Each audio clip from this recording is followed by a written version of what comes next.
I want you to use your imagination for a minute. And I want you to visualize a bell curve. And on the end of this bell curve, at the very far end, we have a personality that our country is personified by a comedian whose name is Jim Carrey. Some of you may have seen him. Wild, crazy, maniac kind of man, bouncing off the walls. And this is the kind of personality that strikes fear into the hearts of leaders, managers, administrators, when they start thinking, let's consider putting more humor in the workplace. They think, oh, we'll never get anything done. It'll be chaos. It's going to be a mess. Now, truth told, not a lot of Jim Carreys on the planet. So we have the wild Jim Carreys, and you come down a little further, and now you have the people who are funny. Many of you in here are funny.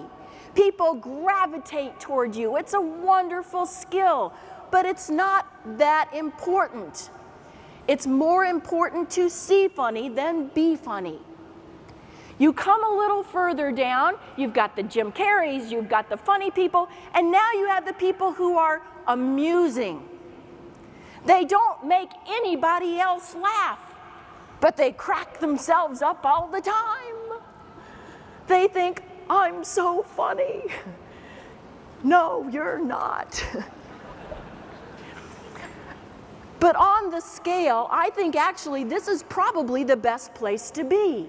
Because if you can amuse yourself while everything else is going badly around you, you now have a valuable, portable skill that you can take with you anywhere, anytime.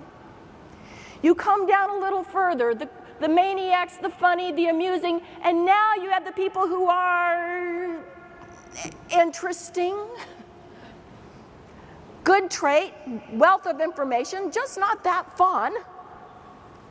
You come a little further, and now you have the people.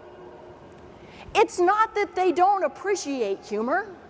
They just don't understand why everybody else is laughing. I refer to these people as humor impaired. And this is an especially good group for strategy number 3, although it applies to all of you. And that is simply this: seek humor from others. If you start asking your colleagues, your coworkers, family members for a good joke or a funny story, 2 things will happen. 1, people will assume you have a sense of humor because you've been seeking it. And 2, you're now collecting material that you can share with other people. So we have Jim Carrey's funny, amusing, interesting, humor impaired, and now we have solemn. These people do know why others are laughing, they just don't see the value in it. And many times they have been educated either as children or as adults that humor is unprofessional or it's inappropriate. They seldom laugh or smile. But I think with a little education, perhaps we could move them up the scale. You come down to the very far end of the scale, and do you remember yesterday when Sandro was talking about the discouragement club? These people are the presidents of the discouragement club.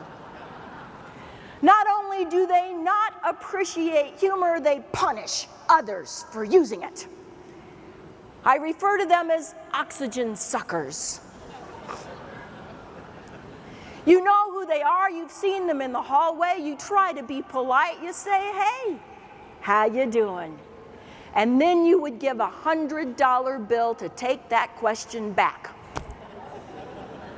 Because they're gonna tell you, and it's gonna be miserable.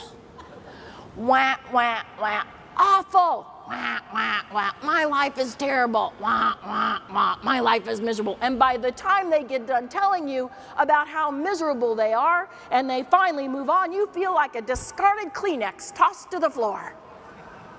You cannot change these people. but you can spend less time with them. So I'm hoping in our time together that we can move into that area of amusing or funny.